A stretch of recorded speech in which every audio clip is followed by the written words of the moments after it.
यंत्र को जो बनाने का कॉन्सेप्ट है, मैंने लास्ट क्लास में भी आपको बोला था कि यंत्र को आप बनाओगे कैसे, है ना। बस सबसे पहले आपको जो ध्यान में रखने वाली चीजें हैं तंत्र ज्योतिष में, वो ये है कि आपको यंत्र बनाना कैसे है। तो जो मैंने आपको मटेरियल दिया हुआ है यंत्र से रिलेटेड, उनमें आपको सारी चीजें ऑलरेडी लिखी होंगी कि किस कलम से बनानी है, लेखनी कौन सी होगी, किस चीज से रिलेटेड लेखनी होगी, उसको बनाते समय किस मंत्र का जप करना है ना, या यंत्र को बनाना कब है, उसमें मुहूर्ताज भी दिए हुए हैं, जो भी मैंने आपको पीडीएफ भेजी है लास्ट क्लास में। तो अगर आप उस पीडीएफ पे फोकस करोगे, उस पीडीएफ को ध्यान देने की कोशिश करोगे, तो आपको पता चल जाएगा कि यंत्र को बनाना कैसे है और कब बनाना है। फिर भी मैं आपको एक चीज बता दे रहा हूं जो बहुत जरूरी चीज है, उसमें कुछ भी चीजें लिखी हो, कोई भी मुहूर्त लिखा हो, कोई भी तिथि लिखी हो, कोई भी दिन लिखा हो, कोई भी समय लिखा हो, किसी भी तरह से कोई भी चीज लिखी हो, लेकिन हमारा जो दिवाली और होली का पर्व है और मुख्यतः दशहरे का जो पर्व है, ग्रहण का जो समय है, जब ग्रहण लगता है किसी भी तरह का, जो 1 घंटे 1.5 घंटे का टाइम होता है, जिस समय सूतक नहीं, जिस समय मुख्य रूप से ग्रहण लगता है, चाहे वो सूर्य ग्रहण लगे चाहे वो चंद्र ग्रहण लगे, हमारा जो दिवाली का पर्व है, हमारा जो दशहरे का पर्व है, हमारी जो होली का पर्व है, इनमें किसी भी तरह से यंत्र को बनाया जाए तो ना तो यंत्र को बहुत ज्यादा मंत्र जप करने की जरूरत पड़ती है, ना तो यंत्र में बहुत ज्यादा कर्मकांड की जरूरत पड़ती है, यंत्र बनते ही प्रतिष्ठित हो जाता है। बस आपको जो समय का ध्यान रखना है वो रात्रिकालीन वेला होना चाहिए, 12 बजे के बाद का टाइम होना चाहिए। अगर आप दिवाली में बनाने जा रहे हो तो भी 12 बजे के बाद, अगर आप होली में बनाने जा रहे हो तो जिस दिन होली जलती है उस दिन 12 बजे के बाद, 12 बजे से लेके 4 बजे तक का जो टाइम होता है, ये टाइम, इसमें कोई मंत्र जप किया जाए, कोई यंत्र में किया जाए, उसको अलग से सिद्ध करने की जरूरत नहीं पड़ती। और जो भी मंत्र आपको बताए गए हैं, किसी यंत्र में 50,000 जप संख्या बताई होगी, किसी में 108 बार उस मंत्र को ही पढ़ना होगा तो ही वो यंत्र जागृत हो जाएगा, किसी में कुछ पूजन के अलग अलग प्रोसेसेस बताए गए होंगे। बट जब भी आप दिवाली होली या ग्रहण के समय कोई भी यंत्र बनाते हो, उस समय आपको बहुत ज्यादा औपचारिकताओं का ध्यान नहीं रखना है। बस जो चीजें मैंने आपको बताई हैं मुख्यतः उन चीजों का ध्यान रखना है। जैसे मैंने आपको बताया, चांदी या स्वर्ण की लेखनी से अगर आप बनाओगे, आपका जो पेन होगा, जो बनाने का फॉर्मेट होगा, अगर वो चांदी या स्वर्ण का है, या मिनिमम उसकी जो निप है वो चांदी या स्वर्ण की है, तो आप उससे बना सकते हो। या हर यंत्र के लिए मुख्य तौर पर अलग अलग कलम का यूज किया जाता है। मुख्यतः मतलब 70% केसेस में, 70% जो यंत्र बनते हैं उसमें अनार की कलम या चमेली की कलम की ही इंपॉर्टेंस है। उसमें अलग से कोई यंत्र के बारे में लिखा हो, अलग से उस यंत्र में किसी अलग से लेखनी के बारे में लिखा हो, और आपको वो लेखनी अवेलेबल ना हो रही हो, तो डेट सिचुएशन में आप केवल और केवल या तो चांदी के स्वर्ण की लेखनी ले लो, और या तो चमेली या अनार की कलम से ही बना दो, वो यंत्र अपने आप में प्रतिष्ठित हो जाएगा। और जो सबसे मुख्य चीज है यंत्र को बनाने की, एक बात का ध्यान रखना, यंत्र हमेशा चौकोर या वर्गाकार आकृति के होते हैं मैक्सिमम टाइम्स में, या ट्राइंगल में होते हैं यंत्राज। सबसे पहले जब भी यंत्र मेक किया जाता है, जब भी यंत्र बनाया जाता है, उस समय एक बात का ध्यान रखना है आपको कि यंत्र में जो ऊर्ध्व रेखाएं होती हैं, जो खड़ी लाइनें होंगी, वो पहले बनेंगी। ये किसी को नहीं पता है। मुख्यतः जो यंत्र बनाते हैं, या जो यंत्र सेल कर रहे हैं, या जो यंत्र बना के बेच रहे हैं, या जो वेबसाइट से बेच रहे हैं, आप कितनी पूजा कर लो, कितना जप कर लो, कितना भी विधि विधान से उस यंत्र की प्रतिष्ठा कर लो, अगर आपने ऊर्ध्व रेखा प्रथम में नहीं बनाई, जितनी भी खड़ी लाइनें बनती हैं ना यंत्र में, वो पहले बनती हैं, उसके बाद फिर ये वाली लाइनें बनेंगी। पहले आपको ऊर्ध्व रेखाएं बनानी है, उसमें जितनी भी खड़ी लाइनें होंगी वो फर्स्ट बनेंगी, वो पहले बनेंगी, उसके बाद आपको इस तरह की लाइनें बनानी है। इसको क्या बोलते हैं, खड़ी लाइनों को क्या बोलते हैं इंग्लिश में या हिंदी में? हिंदी में तो ऊर्ध्व रेखा बोलते हैं, इंग्लिश में क्या बोलते हैं, आप में से कोई बताएगा? कॉलम। कॉलम कॉलम होता है वो, कॉलम। कॉलम। और इसको क्या बोलते हैं? रो रो।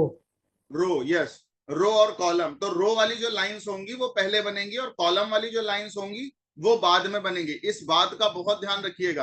आप पूजा बहुत अच्छी कर दो, मुहूर्त का सिलेक्शन बहुत अच्छा कर लो, इवन आप दिवाली पकड़ लो, होली पकड़ लो, किसी भी तरह का कोई भी कर्म कांड कर दो, धनिया पुदीना चाहे जो बो दो उसमें यंत्र में, अगर आपने ये मिस्टेक कर दी यंत्र को बनाते समय, आपने ऊर्ध्व रेखाओं की बजाय, ठीक है, कॉलम्स की बजाय अगर आपने रो को पहले बना दिया, आड़ी रेखाओं को अगर आपने पहले बना दिया, तो आप ये बात समझ लीजिए आपका यंत्र मेक हुआ ही नहीं है। अगर किसी भी यंत्र को बनाते समय आपने ओवर राइटिंग कर दी या उसकी आकृति किसी भी तरह से बिगड़ गई, चाहे वो नंबर्स हो, चाहे वो अक्षर हो, चाहे वो कोई मंत्र हो, या आपने जो लाइंस खींची हैं उनमें भी डबल लाइन अगर खिंच गई या ट्रिपल लाइन खिंच गई या कोई टेढ़ी सी चली गई, यंत्र का प्रभाव गया। मैं एक चीज आपको बता रहा हूं, पूजा में कमी चल जाएगी, यंत्र को प्रतिष्ठित करने में कमी चल जाएगी। कुछ ऐसी तिथियां हैं, मैं आपको अलग से मेंशन कर दूंगा, बता दूंगा, उसमें आपको किसी भी तरह के मतलब पौरोहित्य और सांख्यिकीय प्रपंच में पढ़ने की जरूरत नहीं पड़ेगी आपको। मैं कुछ ऐसे मुहूर्ताज आपको और बता दूंगा अलग से। बट जो सबसे बड़ी चीज है वो ये है कि अगर आपने यंत्र में एक में फॉल्ट कर दिया तो वो यंत्र किसी की अच्छा करने के बजाय गलत कर देगा। और लोग बोलते भी हैं कि आपसे मैंने यंत्र लेके गया, मैं, आपने प्रॉफिट्स बोले थे और वो नेगेटिव रिजल्ट्स दे रहे हैं। ऐसा नहीं है कि यंत्र सही नहीं बना, ऐसा नहीं है कि व्यक्ति को यंत्र सही दिया नहीं गया, ऐसा नहीं है कि यंत्र में जो चीजों का प्रयोग करना चाहिए, जो पैरामीटर्स का यूज करना चाहिए वो नहीं हुआ। पूजन भी हुआ होगा, प्रतिष्ठा भी हुई होगी, उनका मंत्र जब भी बहुत अच्छे से हुआ होगा, बट अगर यंत्र मेक करते समय इतनी भी फॉल्ट हो गई आपकी, तो यंत्र का जो फल है वो नेगेटिव हो जाता है पूरी तरह से। इस बात का ध्यान रखिएगा, ये मैंने आपको सेकेंड या थर्ड क्लास में मेंशन कर दिया था। यंत्र को बनाते समय सावधानी बहुत जरूरी है। 3 तरह के गंध मैंने आपको बताए थे। एक गंध त्रय होता है, उसको भी मैंने मेंशन कर दिया। अष्टगंध के बारे में भी बता दिया, पंचगंध के भी बारे में आपको बता दिया कि पंचगंध कैसे बनेगा, अष्टगंध कैसे बनेगा और गंध त्रय कैसे बनेगा। और कुछ यंत्राज जो आपको मैंने मेंशन किए हैं, एक पीडीएफ के थ्रू दिया, अभी और भी दे दूंगा आपको, है ना। उन यंत्रों में किस सामग्री का यूज होगा वो ऑलरेडी लिखी होंगी, लेकिन जहां पे अष्टगंध लिखा होगा, पंचगंध लिखा होगा या गंध त्रय लिखा होगा, वहां पे आपको ही समझना है कि यहाँ पे किन किन चीजों को मिला करके मुझे यंत्र बनाना है। और मार्केट में अष्टगंध, पंचगंध और गंध त्रय आसानी से इजीली अवेलेबल है, इनके नाम से भी डिब्बियों में भी आती हैं चीजें। बट ध्यान रखिएगा कोई मनी माइंडेड होकर उन चीजों को ना दे रहा हो, उनकी प्योरिटी की जानकारी करना ये आपकी रिस्पॉन्सिबिलिटी है। बाकी वो चीजें मिल जाती हैं, अगर आपको जरूरत होगी तो मैं वो जो शॉप्स हैं अच्छी, वो मैं आपको बता दूंगा, वो ढंग से प्रोवाइड करते हैं। हाँ दीपा जी, कुछ पूछ रहे थे आप? आप मुझे पंचगंध वाली जो चीजें हैं वो मेरी पिछली बार रह गई थी। तो पंचगंध वाली जो चीजें अगर रह गई थी तो आप लोगों के पास होगा ना, अनूप जी, उर्वशी जी, आप लोगों ने लिखा होगा ना। सिर्फ पंचगंध रह गए, अष्टगंध भी लिखा, गद। तो मैं मैं आपको बता दे रहा हूँ, गंधत्रय क्या होता है, अष्टगंध क्या होता है, पंचगंध क्या होता है। कोई बहुत बड़ी चीज नहीं है ये अपने आप में। बट मैं एक चीज आपको क्लियर बोलूंगा, प्योरिटी का अगर ध्यान दे दिया, चीज अगर सही मिल गई तो वो ही इफेक्टिव है। जी मैंने आपको एक चीज बता दिया, यंत्र जो है उससे आसान कुछ नहीं है, यंत्र से सरल पद्धति कोई नहीं है, और यंत्र से क्लिष्ट चीज कोई नहीं है, यंत्र से पावरफुल कोई चीज नहीं है। जेमस्टोन पानी पानी मांगते हैं यंत्र के आगे, कोई भी अनुष्ठान पानी मांगता है। अगर यंत्र सही से बना के दे दिया ना किसी व्यक्ति को, तो आप जो चाहोगे वो उसके साथ घटित हो जाएगा। आप जैसा चाहोगे वो व्यक्ति को वो चीज प्राप्त हो जाएगी। क्योंकि आपको पता है यंत्र जो होते हैं ना, वो जो बनाए जाते हैं, जो उसमें आकृतियां बनाई जाती हैं, जो उसमें आकृति बनती हैं, उनको दैवीय आकृति बोला जाता है। जैसे एक मूर्तिकार जब मूर्ति को बनाता है ना, तो बारीकियों का ध्यान रखता है कि नक्शिक कैसे बनेगा, आईज कैसे बनेंगी, नोज कैसा होगा, लिप कैसा होगा, है ना, फेस कैसा होगा, वो उन चीजों का ध्यान रखता है। वैसे ही जब आप यंत्र को बना रहे हो, तो जो वहां पे रेखाएं हैं, जो उसमें अक्षर हैं, जो उसमें शब्दावली हैं, जो उसमें किसी भी तरह की चीजें हैं, वो कहीं ना कहीं से वो रूप ही है किसी ना किसी एक दैवीय तत्व का। बनने के बाद मूर्ति पूजा लायक नहीं हो पाती है जब तक उसकी प्रतिष्ठा नहीं होती है। इवन घर में भी आप कोई मूर्ति लाते हो तो उसकी सूक्ष्म प्रतिष्ठा का विधान है, कम से कम पंचोपचार पूजा करके ही उसको अपने घर में प्रतिष्ठित करना चाहिए। और जो मंदिरों में मूर्ति प्रतिष्ठित करी जाती है उसके प्रोसेस हैं पूरे, उसके विधान हैं। वैसे ही यंत्र को जागृत करने का, जैसे मूर्ति को प्रतिष्ठित करना एक अपने आप में कला है, वैसे यंत्र को जागृत करना अपने आप में कला है। ये आजकल जो मार्केट में बिक रहा है ना, 5-5 रुपए का स्टॉलजर्स और वास्तु कंसल्टेंट और तमाम तरह के लोग 5-5 रुपए में खरीद के 5-5 हजार का 50-50 हजार का लोगों को चेप रहे हैं ना, ये कोई यंत्र का प्रोसेस है ही नहीं। यंत्र कभी भी प्रिंटेड फिलॉसफी में आ ही नहीं सकता है। यंत्र को मैंने आपको बताया था, अगर किसी को किसी धातु में भी अगर यंत्र बनाना है तो जो मैंने मुहूर्ताज मेंशन किए हैं आपको, या जो चीजें मैंने आपको बताई हैं, उन उस टाइम पे जाकर के ऑर्डर देना होता है सुनार को कि भैया आप ये यंत्र आप बनाना चालू कर दो। फिर मैंने डेट बताई है किस दिन आप उसको लेके आओगे, जब उस दिन आप उसको उस तिथि में आप उसको लेके आओगे, फिर उसके प्रतिष्ठा का प्रोसेस है। मतलब आज की डेट में जो धंधा हो रहा है ना यंत्र को देख करके, मेरा मन जो है और मेरी आत्मा जो बहुत आहत होती है इन सब चीजों को देख के, क्योंकि हमारी साइंस की, हमारे संतों की, हमारे ऋषियों की ये बहुत बड़ी इन्वेंशन है, छोटी मोटी इन्वेंशन नहीं है। किसी भी तरह की प्रॉब्लम का सोल्यूशन जो है ना वो यंत्र दे सकता है। बच्चे नहीं हो रहे हैं, यंत्र अगर दे दिया जाए तो बच्चा पैदा हो सकता है। शादी नहीं हो रही है, शादी में बच्चे का बहुत बड़ा बल है। हमने तो आपको कितने उपाय बताए हैं, किन किन चीजों से रिलेटेड बताए, वो तो मैं ओपनली बोल नहीं सकता किसी से। बताए हैं कि नहीं बताए? कितने उपाय आपको मैंने दिए यंत्र तंत्र से रिलेटेड। जी जी। उन यंत्रों को आप तंत्र के उपाय को ढूंढते रहोगे ना, पूरा आपका गूगल बाबा खत्म हो जाएंगे। वो उपाय नहीं आपको बता पाएंगे कहाँ से आए। और जो मैंने यंत्र भी आपको दे दिया ना, वैसी व्याख्या और यंत्र का जो स्ट्रक्चर दिया वो टोटली रियल है वो।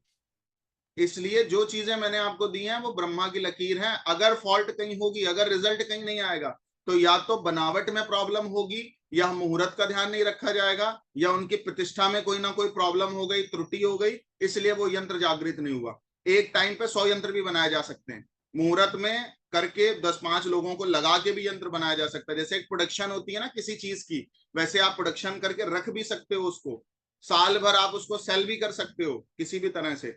बट ध्यान रखना सही व्यक्ति तक चीजें जाएं। जो चीज है, जो शास्त्र का रूल है, जो शास्त्र का नियम है, वो किसी टप्पेबाज और व्यर्थ में उसका यूज नहीं होना चाहिए। उसका उपयोग करिए, लोगों की प्रॉब्लम को सोल्यूट में करने के लिए, कन्वर्ट करने के लिए दीजिए। आस्था भी चेक करिए, यंत्र के प्रति उसकी आस्था कैसी है, उन चीजों को भी चेक करिए, फिर आप यंत्र दीजिए।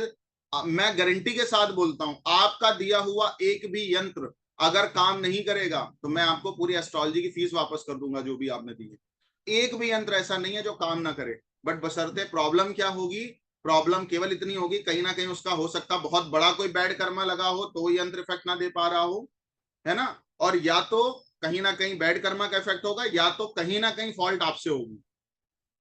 और अगर आपने अपने क्लाइंट को मेंशन किया ऐसे ऐसे करना है, तो कहीं ना कहीं उससे फॉल्ट हो जाएगी।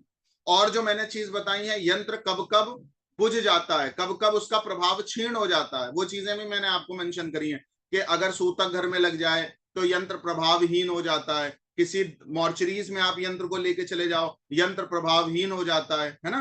किसी कहीं डेथ हुई हो, कहीं बच्चे का जन्म हुआ, आप वहां पे यंत्र को लेके चले जाओ, अब यंत्र का फल गया, या तो आपको उसको पुनः प्रतिष्ठा करनी पड़ेगी, या तो दोबारा यंत्र बनवाइए, फिर से उन चीजों को लेके जाइए। बात समझ गए आप लोग? तो यंत्र जो है ना, और मैं तो इतना बोलता हूँ, जो भी मेरे से यंत्र कभी मैं अगर, वैसे तो मैं देता नहीं हूँ, बिजनेस करता नहीं हूँ यंत्र को लेके, मेरा ऐसा कोई मतलब माइंडसेट नहीं है कि मुझे यंत्र से कमाना है। मैं बहुत कम ही लोगों को ये चीजें सजेस्ट करता हूँ या देता हूँ, है ना। जो मेरे बहुत ट्रस्टेबल क्लाइंट्स हैं उन्हीं को देता हूँ मैं। बाकी मेरे धंधा करने के लिए मैं यंत्र को कभी भी कहीं मेंशन नहीं करता हूँ। मेरे को बिजनेस नहीं करना है यंत्र से। हाँ, जो मेरे को सही व्यक्ति लगता है, मेरे को लगता है इसकी जरूरत है, वहां पे यंत्र दे सकते हैं। और किसको किसको आप यंत्र दे सकते हो, मैं एक चीज आपको बता दे रहा हूं। आप में से काफी लोगों ने बीएनएन किया हुआ है या कर रहे हो। जिस भी प्लेनेट के आगे पीछे राहु मिल जाए, उस पर्टिकुलर चीज की वृद्धि के लिए आप यंत्र का उपयोग कर सकते हो। आपकी कुंडली में राहु शनि कहीं बैठा हो, जिस भी हाउस में बैठा हो, और उसकी दृष्टि से या उसकी प्लेसमेंट से अगर उस हाउस में प्रॉब्लम आ रही है, तो भी आप उस हाउस से रिलेटेड यंत्र बना के दे सकते हो। जैसे मान लो 7th हाउस में राहु बैठा है, तो राहु का काम क्या है, कहीं ना कहीं बिजनेस में प्रॉब्लम लेके आएगा। राहु क्या करता है, अर्श से फर्श पे लेके जाता है, फर्श को अर्श पे लेके जाता है। राहु को एडजस्ट करना एस्ट्रोलजर्स के हाथ में ही नहीं है। राहु को डी पावरफुल करना या ओवर पावरफुल को उसको कम करना या उसको पॉजिटिव लेके आना, या तो ना तो ज्योतिषोपाय में संभव है। हाँ, कोई ऋषि कृपा लग जाए, इष्ट कृपा लग जाए, बात दूसरी है। राहु को कंट्रोल कोई कर ही नहीं सकता। राहु अगर किसी की बैंड बजाने में आएगा ना, तो देखो रोते हुए आपको लोग मिल जाएंगे। पता नहीं कितने एस्ट्रोलजर्स बदल दिए होंगे, पता नहीं कितने पंडित बदल दिए होंगे, लेकिन उनको रोड पे लाने से कोई रोक नहीं पाया। लेकिन अगर यंत्र समय पे अगर उसको दे दिया, तो राहु की जो एनर्जी है ना, उसको सबसे अगर कोई ढंग से कोई कंट्रोल कर सकता है तो वो यंत्र कर सकता है। उसकी नेगेटिव एनर्जी के प्रभाव से अगर कोई रक्षण कर सकता है तो यंत्र कर सकता है। तो अब इस यंत्र को ज्योतिष से के विद रिस्पेक्ट टू आप कैसे अलाइन करोगे, तो तंत्र ज्योतिष का जो फॉर्मूला है उसके हिसाब से राहु आपकी कुंडली के जिस भी भाव में बैठा हो, अब इस चीज को मैं नहीं बताऊंगा पूरे किस किस भाव में है तो क्या कर सकते हैं, आप सब एस्ट्रोलॉजर्स हैं, आपको पता है, ठीक है। राहु आपकी कुंडली के जिस भी भाव में बैठा हो, उस भाव से रिलेटेड या राहु के एस्पेक्ट्स जहां पे जा रहे हैं उस हाउस से रिलेटेड राहु की दशा चल रही है, अंतरदशा चल रही है, जिस भी प्लेनेट की दशा चल रही है, राहु के नक्षत्र में वो प्लेनेट बैठा है, उस टाइम पे जिस भी हाउस से रिलेटेड प्रॉब्लम चल रही है और उसकी कनेक्टिविटी कहीं ना कहीं राहु से है। और आप सबको पता है राहु क्या करता है, राहु 99% काम होने पे जो 1% पर चीजें अटकी होती है और वहां से जो 0 पे ले आता है वो राहु का काम होता है। कोई काम ऑलमोस्ट फिक्स है और वो काम होते होते रह गया, वहां पे राहु का काम है। बच्चा कंसीव नहीं हो रहा है, 5th हाउस में राहु बैठा है अगर किसी फीमेल के। व्यापार में प्रॉब्लम आ रही है, 7th हाउस में राहु अगर बैठा है। शादी में प्रॉब्लम आ रही है, तय होती है और छूट जाती है, 7th हाउस में अगर राहु बैठा है। आकस्मिक समस्याएं रहती हैं, मतलब 8th में राहु बैठा है। रोग एकदम से आ जाते हैं, मतलब 6th हाउस में राहु बैठा है। खर्चा रुकने का नाम नहीं ले रहा है, या विदेश नहीं बच्चा जा पा रहा है, या जेल यात्रा के योग बने, मतलब राहु कहाँ बैठा है, 12th हाउस में, है ना। 11th में अगर राहु बैठा है तो क्या प्रॉब्लम देगा, फ्रेंड सर्कल सही नहीं होगा, समाज में प्रतिष्ठा नहीं बन पाएगी, बदनामी हो जाएगी। 10th में राहु बैठा है तो पोजीशन पे आपको नहीं पहुंचने देता बहुत सही से, है ना। तो 3rd में बैठा है तो परिश्रम का पूरा फल नहीं मिलने देता। 4th में बैठा है तो घर में सुख और शांति नहीं होती है। 2nd में बैठा है पैसा रुकता नहीं है, घर में कलेश होता है। ऐसे लोग अकेले बने घूमते हैं जिनका 2nd में राहु हो, फैमिली से विच्छेद राहु करवा देता है, ठीक है। 1st में बैठा हो तो खुद का माइंडसेट बहुत विकृत हो जाता है कभी कभी। इनके पॉजिटिव इफेक्ट्स भी होते हैं, वहां पे कोई कंपलसरी नहीं है उस प्लेनेट को यूटिलाइज करना या उससे रिलेटेड चीजें करना। बट अगर वो नेगेटिव इफेक्ट दे रहा, 9th में बैठा हो, लक फेवर नहीं करता है और पिता से बाउंडेशन नहीं बनता, धर्म को नहीं मानने वाला होता है, उन सारे सिचुएशन के विद रिस्पेक्ट टू उस हाउस से रिलेटेड प्रॉब्लम को देखते हुए जो सारे मैंने यंत्र आज आपको मेक करके दिए हैं, उस यंत्र को ही दे दो। राहु का कोई रेमेडी कराने की जरूरत नहीं है आपको, कोई भी रेमेडी कराने की जरूरत नहीं है आपको अलग से। तो यंत्र कोई कौन सा दे यंत्र दें? अकेला राहु की किसी भी तरह की प्रॉब्लम को डिक्रीज करने में या अपलिफ्ट करने में अकेले सक्षम है। तो बस जो यंत्र चीजें हमको सही से करिए, यंत्र हम समस्या का देंगे, राहु का और नहीं देंगे ना। यस, राहु का यंत्र नहीं देना, जो समस्या है उससे देखो। यंत्र अपने आप में तंत्र राहु ही है, हाँ तंत्र केतु नहीं है। जी लोग जी। कहते हैं तंत्र केतु है, क्योंकि तंत्र जो है ना वो तंत्र जो है ना वो प्रत्यक्ष होना चाहता है, तंत्र जो है वो फलित करना चाहता है, तंत्र जो है वो प्रभाव में लेना चाहता है ना। वो मेटेरियलिस्टिक चीजों के लिए बना है तंत्र जो है, तंत्र केतु नहीं है। केतु वाला व्यक्ति कौन होगा, छुपा रुस्तम होगा। वो काम कर देगा और वो जगह छोड़ देगा। मैंने ऐसे बहुत सारे साधकों को देखा है, मतलब मैंने ऐसे बहुत सारे तांत्रिकों को देखा है कि जो काम कर देते हैं और वहां से हट जाते हैं। वो कभी भी पब्लिसिटी नहीं चाहता, बट अगर कोई पब्लिसिटी चाहता है, कोई मेटलिस्टिक चीजों की बात कर रहा है, वहां पे राहु आ जाता है। इसलिए राहु आपकी कुंडली में जहां भी प्लेस्ड है, इसका मतलब उसको आपको अगर उस हाउस की प्रॉब्लम सही करनी है, उस हाउस से रिलेटेड जो प्रॉब्लम है, अगर उस प्रॉब्लम को सही से सही करना है तो आपको राहु से रिलेटेड चीजों को इनबिल्ट करना पड़ेगा। वहां पे राहु जो है वो खुद में तंत्र है, और आपने उस हाउस को पकड़ा ज्योतिष के विद रिस्पेक्ट टू, और आपने तंत्र यूटिलाइज कर दिया, वहां पे राहु का कंडक्टन आ गया, राहु का मतलब राहु का टच आ गया। आपने उस हाउस से रिलेटेड प्रॉब्लम को या तो जीरो कर दिया, या तो अगर वो हाउस उसको चीजें नहीं लाके दे रहा, मान लो शेयर मार्केट में कोई है और 5th हाउस में राहु बैठा और शेयर मार्केट में उसको प्रॉफिट नहीं आ रहा है, आप बना के दीजिए, यंत्र बना के दीजिए आप उसको जुआ जीतने का या सट्टे में विजय प्राप्त करने का, आप देखिए किस तरह से वर्क करेगा वो। मैंने ऐसे लोगों को देखा है, मतलब मैं एक बार किसी तरह से दिवाली में, मतलब वो ताशवास खेलने का विधान है ना, हाँ हाँ। उसमें एक व्यक्ति आया काफी देर के बाद। मैं ऐसे बैठा था, बहुत छोटा था मैं, लगभग 9-10 साल मेरी उम्र थी। तो एक व्यक्ति जो था उस क्षेत्र का सबसे बड़ा नाम, उस क्षेत्र का सबसे बड़ा नाम, और वो कम से कम 4-5 लाख रुपए 10 लाख रुपए लेके बैठा था जुए में खेलने के लिए, और मेरे मोहल्ले के बगल में ही हो रहा था। तो मेरी क्यूरियोसिटी हुई, चलो थोड़ा देखते हैं, और बड़ी भीड़ लगी थी वहां पे, और वो बड़ा आदमी, उस पर कोई पुलिस वुलिस आने की भी हिम्मत नहीं है। अब जितने लोग थे उसने सबको भंगी बना दिया, सबको भंगी बना दिया। थोड़ी देर में भंगी बनाने के बाद एक लड़का आया, वो पल्सर से था, पल्सर से वो उतरा, वहां बैठ गया, कह रहा सर मैं आपके साथ चलना। उसके पर्स में केवल 8,000 रुपए, 1,000 की नोट थी केवल। लगाता गया, हारता गया, लगाता गया, हारता गया। थोड़ी देर बाद जब उसके पास 1,000 रुपए बचा, उसमें पर्स में से कोई ताबीज टाइप का निकाला उसने और अपने हाथ में बांध लिया, लेफ्ट हैंड में। फिर वो गड्डी फेंकना चालू किया। भाई साहब, वो 10 लाख रुपए भी पानी मांग गया सामने वाले का, वो 10 लाख भी पानी मांग गया।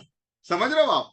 जी। बाकी आप उसको छोड़ दो, जितने अगल बगल और तुर्रम खा बैठे थे, कम से कम 14 से 15 लाख रुपए उसने 4 घंटे के अंदर अंदर कमा लिया। और तुरंत वहां से उठा, कह रहा भैया चलो एक कार लेनी है। सीधे वहीं से, उस दिन तो कार मिल नहीं सकती है, प्रतिपदा के दिन लगभग सब बंद ही होता है ना, होली या दिवाली का टाइम था, तो उस दिन सब बंद होता है। तो वो वहां से निकला और सीधे जो है कह रहा भैया कल कार खरीदनी है। अगले दिन कार से ही आया वो। और बाद में फिर जब वो उठ के चला गया तो सब कह रहे थे भैया वो जो हमें लग रहा है यंत्र बांध दिया था उसी से काम हो गया। मैं बनाता नहीं हूं ना, मैं जानता हूं बनाना, सीधी बात है। ठीक है, मैं ना बनाना जानता हूं ना मैं बनाता हूं किसी के लिए। अब कोई क्या नहीं मेरे लिए भी बनाओ, मेरे को जुआ जीतना है ना? तो मेरी वो ताकत नहीं है ना, मैं बनाऊंगा। मैं इवन जानता हूं, प्रोसेस भी जानता हूं, मैं बना नहीं सकता किसी के लिए। ठीक है, क्योंकि मुझे पूरे प्रोसेस नहीं पता उसके, और अगर पता भी है तो करूंगा नहीं, कभी सर कट जाए। ठीक है, मैं आपको एक चीज बता रहा था कि अगर यंत्र यहां तक इफेक्ट दे सकता है, जुआ क्या है, राहु ही तो है अपने आप में। तो उससे रिलेटेड मैंने कुछ ये भी सट्टे के जीतने के भी कुछ आपको यंत्र बताए होंगे। सट्टा जीतना इन द सेंस नहीं है कि वो सट्टा जीते जाके करे, बट जो शेयर मार्केट में काम करना चाहते हैं और उनका 5th में राहु प्लेस्ड होगा, डेट टाइम पे अगर आपने उनको यंत्र बना के दे दिया, मतलब क्या हुआ, आपने राहु की एनर्जी को किसी तरह से फिक्स कर देता है। यंत्र क्या करता है, उस एनर्जी को फिक्स कर देता है। जैसे क्या होता है, जब वास्तु करने आप लोग कहीं जाते हो, या वास्तु जो लोग सीखते हैं उसमें क्या होता है, कहीं लैटरिन गलत जगह बनी है, कोई पोजीशनिंग अगर गलत हो गई, तो आज के टाइम पे जो वास्तु कंसल्टेंट्स हैं, अच्छे वास्तु कंसल्टेंट, वो किसी भी चीज को खराब नहीं करते, किसी चीज को नष्ट नहीं करते, है ना। घर को धर्मशाला नहीं बनाते। घर को धर्मशाला बनाने का मतलब क्या है, ये दीवार तोड़ो, यहाँ से बेड हटाओ, ये आपका वो नहीं हो सकता, वो नहीं हो सकता। वो क्या करते हैं, कुछ स्क्रू ले आते हैं, कुछ मेटल्स ले आते हैं, कुछ टेप्स होते हैं, कुछ और भी चीजें हैं, ट्रिक एंड टूल्स हैं, उनको हम लोग इंप्लीमेंट्स करते हैं। लैटरिंग में तो लैटरिंग गलत पोजीशन पे, तो लैटरिंग में इंप्लीमेंट्स कर देते हैं, उनकी जो एनर्जी है वहीं पे ब्लॉक कर देते हैं। वास्तु की जो मतलब रेमेडीज आज के टाइम पे चल रही हैं, वो उस पर्टिकुलर चीज की जो एनर्जी है, नेगेटिव एनर्जी है, जो पूरे घर में तहलका मचा रही है, उसको वहीं पे ब्लॉक करना, ये फंडामेंटल है। वैसे ही जब राहु आपकी कुंडली में कहीं भी धमा चौकड़ी मचा रहा हो, किसी भी हाउस से रिलेटेड वो प्रॉब्लम अगर क्रिएट करके दे रहा हो, अगर उससे रिलेटेड आप यंत्र बना के किसी को दे दोगे, वो क्या करेगा, उस पर्टिकुलर चीज से रिलेटेड वहीं पे ब्लॉकेज ला देगा। वो यंत्र शादी क्या? में प्रॉब्लम आ रही है, इसका मतलब राहु ओवर एक्सेशन में है, या राहु किसी तरह की हेल्प नहीं कर रहा है आपकी शादी को करने के लिए। किसी आपने के उसको शादी से संबंधित एक यंत्र बना के दे दिया, वो सारा काम उसका हो गया अपने आप। हाँ बताइए अनूप जी। किसी की टॉयलेट में प्रॉब्लम आ रही है तो यंत्र क्या टॉयलेट में तो रखा नहीं जाएगा?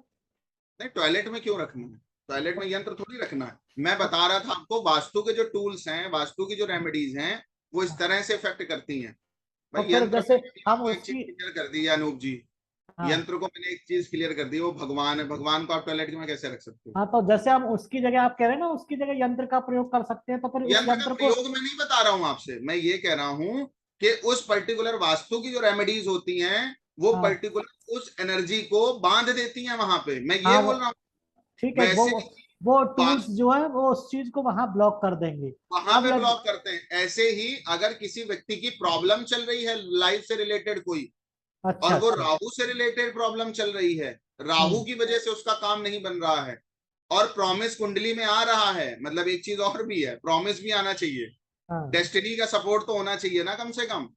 जी। कभी कभी क्या होता है, प्रॉमिस भी आता है फिर काम नहीं हो रहा होता है, समझ गए आप। हम्म। डेट टाइम पे अगर राहु की रेमेडी करी जाए, राहु जिस भी हाउस में है उस हाउस की प्रॉब्लम उठा के आप उससे रिलेटेड यंत्र बना के दो, राहु की एक्यूरेट रेमेडी यही हो जाएगी।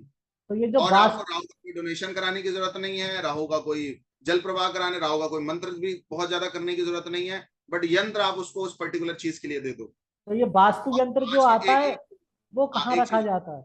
क्या कह रहे हैं अनुज जी? वास्तु यंत्र जो आता है वो फिर कहाँ रखा जाता है, जैसे वो मैं वास्तु आपको यंत्र? बता दूंगा, दिशा विशा सब बता दूंगा। अच्छा। अभी जो चीजें बता रहा हूँ उसको अभी ध्यान में रखिए पहले, ठीक है? नहीं तो जी। बात मेरे माइंड से मिस हो जाएगी, वो जरूरी चीजें हैं आपके लिए, आप सभी के लिए। तो इस तरह से आप कुंडली को देख के कर सकते हो, डिकोड कर सकते हो कि राहु कहाँ पे है, क्या प्रॉब्लम क्रिएट कर रहा है, उससे रिलेटेड यंत्र बनाइए, सामने वाले को दे दीजिए तुरंत, उसकी प्रॉब्लम 100% फिक्स हो जाएगी। समझ गए आप? मैंने एक जी। चीज आपको और बोला, यंत्र बनाते समय क्या क्या प्रोसेसेस हैं, इष्ट का ध्यान करना या उस यंत्र से रिलेटेड देवता का ध्यान करना, पूर्ण विश्वास होनी चाहिए आपके मन में, पूर्ण श्रद्धा होनी चाहिए, यंत्र सही से बना होना चाहिए, सही मुहूर्त में बना होना चाहिए, उसकी सही प्रतिष्ठा होनी चाहिए, सही आचारों के द्वारा उसकी प्रतिष्ठा होनी चाहिए। फिर वो यंत्र जब प्रतिष्ठित हो जाएगा, जब आप किसी को दे दोगे, तो वो ब्रह्मास्त्र है। फिर वो, आपको पता है मतलब, मैंने मोस्टली जो बहुत ज्यादा स्पिरिचुअल लोगों को देखा या बहुत ज्यादा सक्सेसफुल लोगों को देखा, उन पर उनके पास कोई ना कोई सिद्ध यंत्र होता जरूर है। जी। कोई श्री श्री श्री यंत्र की सिद्धि किए रखा है, कोई कुछ करके रखा है, कोई कुछ करके रखा है, या किसी पंडित को उन्होंने 50-60 लाख रुपए दे दिया, उसने बोला ठीक है मैं करके देता हूँ, श्री यंत्र सिद्ध करके आपको देता हूँ। हाँ, जैसे ही ये सब अवधेशानंद चीजें गिरी, अवधेशानंद गिरी जी के पास आज की भी डेट कोई में, यंत्र है? अनूप जी, आज की डेट में लोग यंत्र के नाम से केवल ठगाई कर रहे हैं। अगर यंत्र को एक रेमेडियल टूल बना दिया, यंत्र को एक सही तरह से एक ऑर्गेनाइज प्रोसेस के साथ अगर किसी व्यक्ति को दे दिया, आप अपलिफ्टमेंट की बात करते हो, पूरा पूरा बॉडी का मैकेनिज्म चेंज कर सकता है यंत्र, पूरा का पूरा मैकेनिज्म चेंज कर सकता है। इतनी सामर्थ है यंत्र में, इतनी सामर्थ है। मैंने जो यंत्र करने वालों को डिटेल में स्टडी करी है, और जब क्लोज जाके मैंने देखा है, उनसे कोई चीज, कोई उपाय है ही नहीं दुनिया का जो वो नहीं दे सकते। इवन वो कहते हैं भाई तुम ले आओ कोई भी उपाय, मैं दे दूंगा उपाय।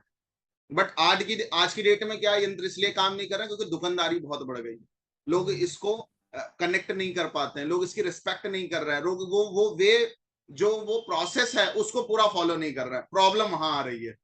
प्रॉब्लम हमारी साइंस में कोई प्रॉब्लम नहीं है ना, हमारी चीजों में कोई प्रॉब्लम नहीं है, वो तो डेफिनेटली काम करने के लिए बैठी हैं। हमारी खोज थोड़ी है, ये किसी एक व्यक्ति की खोज थोड़ी है, ये तो ऋषियों की खोज है ना। तो जी। उन्होंने अगर कोई चीज डिजाइन करी है, कोई चीज बताई है, कोई विधा एक उन्होंने प्रिपेयर अगर करी है, तो कहीं ना कुछ तो उसमें है चीजें, है ना। बट अगर वो ऑर्गेनाइज प्रोसेस से नहीं हो रहा है, सही तरीके से नहीं हो रहा है, सही व्यक्ति के द्वारा नहीं हो रहा है, सही नियत के साथ नहीं हो रहा है, सही चीज के लिए नहीं हो रहा है, तब तक वो रिजल्ट नहीं देगा। और आज की डेट में व्यापार बढ़ गया, लोग कॉमर्शियल यंत्रों को बेच रहे हैं, वो प्रिंटेड यंत्र आ रहे हैं, वो कह रहे हैं उनकी पूजा करके मैं आपको दूंगा, कुछ काम नहीं है उसका, मैं पहले ही बता दे रहा हूं, उनके कोई बेनिफिट नहीं ले पाओगे, कोई नहीं ले पाएगा। समझ गया? यंत्र जो है ना, वो उतनी छोटी चीज भी नहीं है जितना उसको छोटा बताया जाता है। तो मैं अभी बात कर रहा था आपके उस पे, गंध कौन कौन से तरह के हो सकते हैं। तो पहले आप पंचगंध। लोग लिख लीजिए, अष्टगंध लिख लीजिए पहले। जी। अष्टगंध कई तरह का बनता है, उसमें से सबसे सही जो होता है वो वो कई है, उसमें लिख लीजिए अगर तगर, गोरोचन, कस्तूरी, चंदन, सिंदूर, लाल चंदन केसर। और केसर, इसको मिला के एक बनता है ना। इसी में कुछ फंडामेंटली और अगर चेंज कर दें आप, इसमें रंग शंख रफ भी कोई कोई डाल देते हैं, एक चीज हटा के, सिंदूर हटा के संग रफ भी कुछ आता है, वो भी डाल देते हैं। मैं संग रफ मैंने लिया नहीं अभी तक। एक हिंगलू करके कोई कोई चीज आती है, उसको कुछ लोग यहाँ पे मिला देते हैं सिंदूर की जगह पे, ठीक है। तो ऐसा करते हैं, एक शास्त्र में विधान है, देवी जी का जो अष्टगंध बनेगा, कोई देवी यंत्र आप बना रहे हो, उसका जो अष्टगंध बनेगा, उसमें चंदन, अगर, हल्दी, कुमकुम, गोरोचन, शिलाजीत, जटामासी और कपूर, इसका प्रयोग किया जाता है। इसको श्लोक में भी आप लिख सकते हो अगर चाहो तो, चंदनार गुरु कपूर कुमकुमम रोचनम तथा शिलारसो जटामांसी कपूरम चैक वृद्धिता। ठीक है, ये देवी का अगर कोई यंत्र बनाना हो तो इन चीजों का आप यूज कर सकते हो। तो इस तरह से आप अष्टगंध बना सकते हो। अष्टगंध का मतलब गंध, 8 तरह के गंध हैं, गंध हैं, उन 8 तरह के गंधों का जो मिश्रण प्रिपेयर होता है उसको अष्टगंध कहते हैं। ये मार्केट में अष्टगंध के नाम से आपको मिल भी जाएगा, वैसे ही मिल जाएगा, ढूंढने की इतनी चीज की जरूरत नहीं है। बट आप एक ऑर्गेनाइज मटेरियल से बनाना चाहते हैं तो आप ऐसे भी कर सकते हैं, रियल रियल चीजों को मिला। उसके बाद पंचगंध में लिख लीजिए, 5 तरह का गंध मिला के पंचगंध बनेगा। उसमें केसर, कस्तूरी, कपूर, केसर, कस्तूरी। अब कस्तूरी दुर्लभ है, कस्तूरी ही दुर्लभ है, तो आप इसमें ऑप्शनल कर सकते हो कस्तूरी को लेके संगरफ या गेहुला या हिंगलू, इनमें से कोई एक चीज को भी डाल सकते हो। अगर एक चीज की भी ऊपर नीचे हो रहा है तो इन 3 प्रोडक्ट्स में से अष्टगंध आप तैयार कर सकते हो। कोई एक चीज आपको नहीं मिल रही है, हो सकता है कस्तूरी ना मिले, और तो बाकी सारी चीजें मिल जाएंगी। कस्तूरी मिलने में दिक्कत है तो ऑप्शनल 3 चीजें और लिख लीजिए, गेहुला, संगरफ और हिंगलू। ऑप्शनल में जटामासी या शिलाजीत भी लिख लीजिए। कुछ ना मिले, कोई प्रॉब्लम आ रही है अष्टगंध बनाने में, हल्दी डाल दीजिए। तो कस्तूरी तो दुर्लभ है ना, कस्तूरी तो पता है कैसे मिलती है, हम्म, तो वो तो दुर्लभ है, वो चीज तो मतलब बहुत रेयर है, रेयरेस्ट है वो, तो उसको आप हटाने की जगह ये भी कर सकते हो। मिल जाए तो बहुत बड़ा भाग्य है आप। और 5 चीजों को मिला के पंचगंध बनता है, चंदन, गोरोचन, कपूर, कस्तूरी और केसर। तो मैंने अभी बताया कस्तूरी को हटा के कुछ और भी प्रोडक्ट डाल सकते हैं, बट जो चीज जहां पे है वो चीज की इंपॉर्टेंस तो है ही। तो कस्तूरी का बहुत बड़ा यूज है यंत्र में। गंध त्रय जो होता है वो 3 प्रकार के गंध से मिलके बनता है। 3 का प्रकार के गंध, सिंदूर, हल्दी और कुमकुम, इन तीनों चीजों को मिला के आप गंध जो बनाओगे उसको गंध त्रय बोलोगे। जो मैंने आपको यंत्रास मेंशन किए हैं पीडीएफ के थ्रू, उनमें आपको ये लिखा नहीं होगा वहां गंध त्रय से बनाइए, अष्टगंध से बनाइए या पंचगंध से बनाइए, तो आपको खुद समझना है वहां पे, ठीक है। एक होता है यक्ष करदम, यक्ष करदम, उसमें 12 प्रकार की चीजें मिलती हैं। 12 प्रकार के गंध को मिला करके यक्ष गर्दम बनता है, करदम बनता है। ये कुछ रेयरेस्ट यंत्र होंगे जिनमें इसका प्रयोग होगा। तो उसमें क्या क्या होता है, चंदन, केसर, चंदन, केसर, कपूर, अगर कस्तूरी, अगर कस्तूरी लिख रहे हैं नहीं लिख रहे हैं जी जी लिख रहे हैं। हाँ, कस्तूरी, गोरोचन, हिंगलू, रतांजनी, हिंगलू, रतांजनी, अंबर, सोने का अर्क, मिर्च जो लाल मिर्ची आती है, और कंकोल।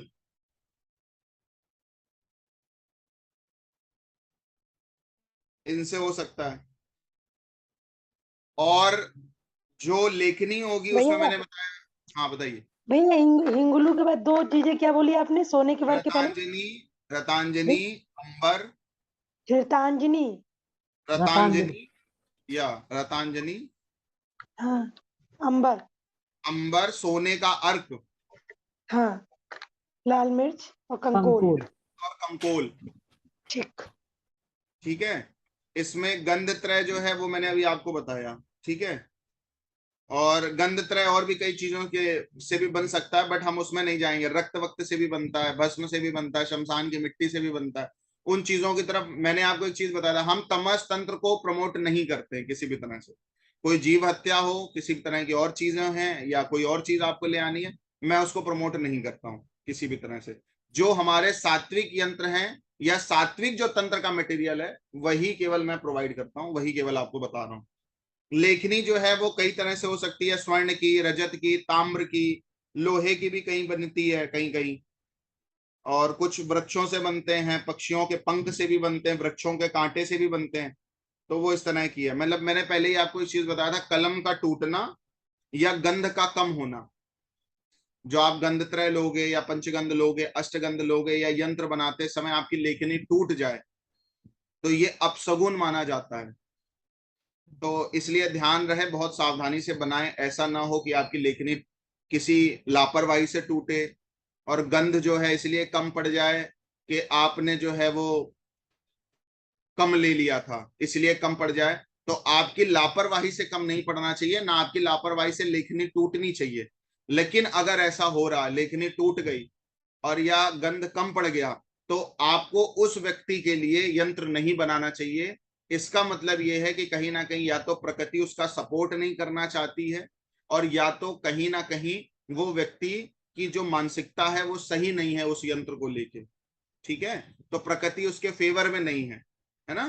तो इसलिए अगर ऐसी सिचुएशन बनता है कभी, आपकी बिना लापरवाही के लेखनी टूट जाए या आपकी बिना लापरवाही के गंध कम पड़ जाए, दोबारा आपको गंध प्रिपेयर करना पड़े, तो इस बात का संकेत है जिसको आप यंत्र देने जा रहे हो, है ना, हो सकता है वो उस चीज का सही से यूज ना करे, उसके कुछ प्रभाव आप पे भी कभी आ सकते हैं। वशीकरण टिप्स मैंने आपको बता जरूर दी हैं, बट देना नहीं कभी। हाँ, कभी लगे कि किसी की मैरिटल लाइफ है, किसी का कोई फीलिंग्स हैं, उसको देखते हुए, मतलब मैं आपको एक चीज बोल रहा हूँ, पहले के समय में कोई भी शास्त्र को ऐसे नहीं पढ़ाया जाता था, है ना। किसको वो विद्या दी जा रही है उसको चेक किया जाता था, उसकी मानसिकता को चेक किया जाता था। और ऑकल्टिज्म जो है अपने आप में केतु से कंडक्ट है, राहु से कंडक्ट है। और केतु क्या है, आपकी नियत है। जिस भी व्यक्ति को आप तंत्र का मटेरियल देने जा रहे हो, जिस भी व्यक्ति को आप तंत्र के प्रोडक्ट्स देने जा रहे हो, जिस भी व्यक्ति को तंत्र रिलेटेड रेमेडी देने जा रहे हो, उसकी नियत को पहले चेक कर लेना, नहीं तो आपका कर्म खराब हो जाएगा। केतु मोक्ष का भी कारक है, मतलब कई जन्म तक भटकना पड़ सकता है आपको, कई जन्म आप अपने खराब कर सकते हो यंत्र का गलत तरह से उपयोग करके या तंत्र का गलत तरह से उपयोग करके। अब कोई किसी के इन्फ्लुएंस में है, कोई अट्रैक्शन में है, आपने कोई वशीकरण का यंत्र बना के दे दिया, है ना, तो घर बसाने के लिए प्रॉब्लम आ रही है और चीजों की प्रॉब्लम आ रही है, तो वहां तो ठीक है, थोड़ा बहुत किया जा सकता है। बट मैं इतना ही बोलूंगा, टॉप सीक्रेट है ये, टॉप सीक्रेट की तरह ही रखना, बहुत ज्यादा इससे कमाने की कोशिश मत करना, रिक्वेस्ट है मेरी आपसे। हाँ, कहीं प्रॉब्लम लगे, आपको लगे कि नहीं भगवान के पीछे से प्रेरणा है, नहीं कोई यंत्र बना के देते हैं, इसका काम हो जाना चाहिए, व्यक्ति बहुत अच्छा है, अगर ये ग्रो करेगा तो समाज का, लोगों का भी भला होगा, है ना, हमारे शास्त्र भी उन्नति करेगा, तो डेट टाइम हमें देना भी चाहिए, है ना। बट केवल और केवल मनी माइंडेड होके अगर आप यंत्र को सेल करोगे, या तो एक टाइम ऐसा होगा ना, ये विद्या काम करना बंद कर देगी, आप भी मेटलिस्टिक और मनी माइंडेड होके ही रह जाओगे। इसलिए मनी माइंडेड से नहीं, आपको किसी का दुख दूर करना है, किसी के कष्ट का निवारण करना है, किसी के व्यापार में वृद्धि करनी है, किसी को संतान की प्राप्ति हो और सही लोग हैं वहां पे आप हेल्प करिए, शादी में प्रॉब्लम आ रही है आप वहां हेल्प करिए, जहां पे आपको सही लगे, जेन्युइन लगे, नियत सही लगे, वहां पे अगर आप तंत्र का यूज करोगे, आपको मैं लिख के दे सकता हूं, आप अपना भी भला करोगे, दूसरों का भी भला करोगे। पर आपने इसको कुछ और करने की कोशिश करी तो फिर आपको कहीं का नहीं छोड़ेगा ये। फिर मैं एक चीज बता रहा हूं, यंत्र बनाते समय सावधानी बहुत जरूरी है। खड़ी लाइनें पहले बनानी है, आड़ी लाइनें बाद में बनानी है, जिसको कॉलम बोलते हैं खड़ी लाइनों को, और आड़ी लाइनों को रॉ बोलते हैं, है ना। इन चीजों का बहुत ध्यान रखिएगा, यंत्र मेक करते समय इन बातों का ध्यान अगर नहीं रखा तो फिर प्रॉब्लम खड़ी होती है। जिस मुहूर्त में आप करने जा रहे हो उस समय कोशिश करना कि वेला सही हो, चीजें सही हो, राहु काल इत्यादि ना लगा हो, तो उस समय पे यंत्र मेक करने से आपका जो है वो माइंड जो है वो फ्लक्चुएट होता है। और इतना इतना नहीं, आप भी शांत चित्त हो, पता चला घर में वाइफ से हुई है लड़ाई और यजमान ने कॉल किया, पंडित जी आपने बनाया नहीं, अब आप बनाने बैठ गए, अब दिमाग में औरत घूम रही है। तो यंत्र यंत्र जानते हो क्या, आपके संकल्प का सामर्थ्य है यंत्र, आपके भगवान से प्रे करने का प्रतिफल है यंत्र।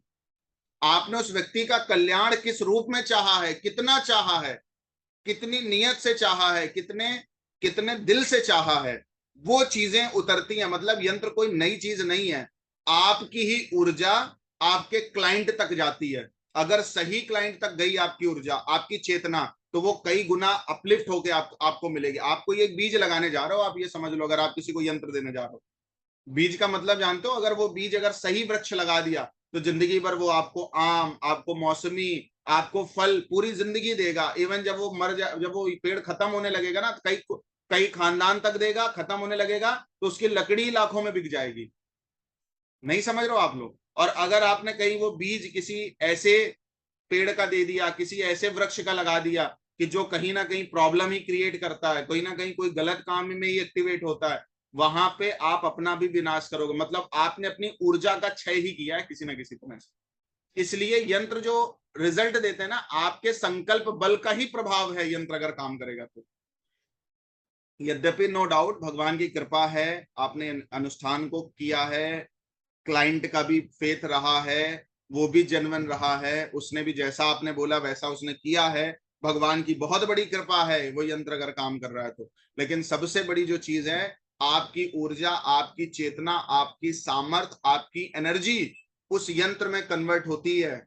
इसलिए अगर आपकी मानसिकता सही नहीं है, आपका इनसाइट सही नहीं है, आपका जो नियत सही नहीं है, वो यंत्र कभी भी रिजल्ट नहीं देगा। अब मेरे से बोलोगे सर आपने बोला था ये यंत्र दे देना काम हो जाएगा, बट अगर इन चीजों को ध्यान में नहीं रखोगे, यंत्र कभी काम नहीं करेगा, यंत्र कभी फलित नहीं करेगा। उसको पता है आपके मन में क्या चल रहा है, उसको पता है आपके दिल में क्या चल रहा है, आपका भी पता है, सामने वाले का भी पता है, क्योंकि जिन देव को आप प्रतिष्ठित करके भेजे हो ना, जिन देवता की आपने प्रतिष्ठा करी ना, वो आपसे ज्यादा जानकार हैं। वो तब तक कुछ नहीं करेंगे ना जब तक उनको ना सही पात्र नहीं दिखेगा, जब तक सही व्यक्ति नहीं दिखेगा, सही इंटेंशन नहीं दिखेगी, सही नियत नहीं दिखेगी। हाँ, इसमें एक तमस यंत्र भी बनता है, तमस तंत्र के भी प्रयोग हैं, वो तो डेफिनेटली वर्क करते हैं। वो तो अच्छे के ऊपर किया जाए, खराब के ऊपर किया जाए, तो वो तो वर्क करते ही हैं। लेकिन वो मैं उन चीजों को ना तो मैं जानता हूं, ना मैं प्रमोट करता हूं। बात समझ गए आप लोग? समझ रहे हैं नहीं समझ रहे हैं? और बताइए, यंत्र में करने में कोई डाउट हो आपका, कुछ और रह गया हो, बताइए बताइए जल्दी, फास्ट।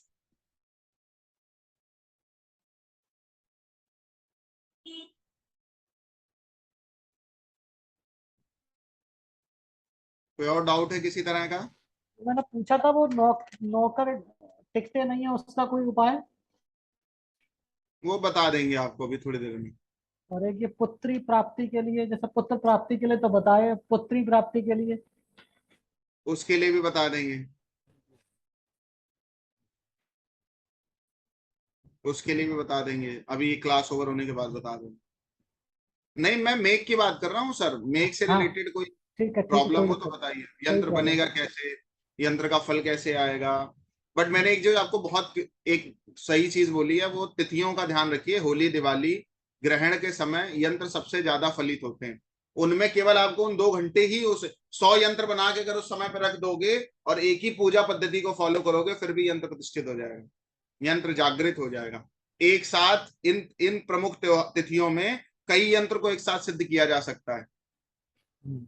तो प्रोडक्शन आप कई लोगों से करवा सकते हैं, ऐसा नहीं कि आपको ही करना है ना। तो प्रोडक्शन भी आप करवा सकते हैं, कई पंडित लगा के, कई टीम लगा करके भी आप यंत्र बना सकते हैं। बट जो मैंने आपको पैरामीटर्स दिए हैं, जो मैंने आपको फंडामेंटल्स बताए हैं, अगर उन चीजों का ध्यान नहीं रखोगे तो आप अपना भी अहित करोगे, अपने को भी प्रॉब्लम में ले आओगे, क्लाइंट को भी प्रॉब्लम में ले आओ, उसका कोई भला नहीं होने वाला, पैसे ही लगेगा उसका। इतना समझ आ गया? आपका ठीक। राहु कहाँ पे प्लेस्ड है, वैसे आप यंत्र बना के दे सकते हैं। राहु से रिलेटेड कोई भी प्रॉब्लम हो किसी व्यक्ति को, उससे जुड़ा हुआ आप यंत्र उसको बना के दे दो, जिस भी हाउस से रिलेटेड हो, वो काम कर जाएगा। ठीक है।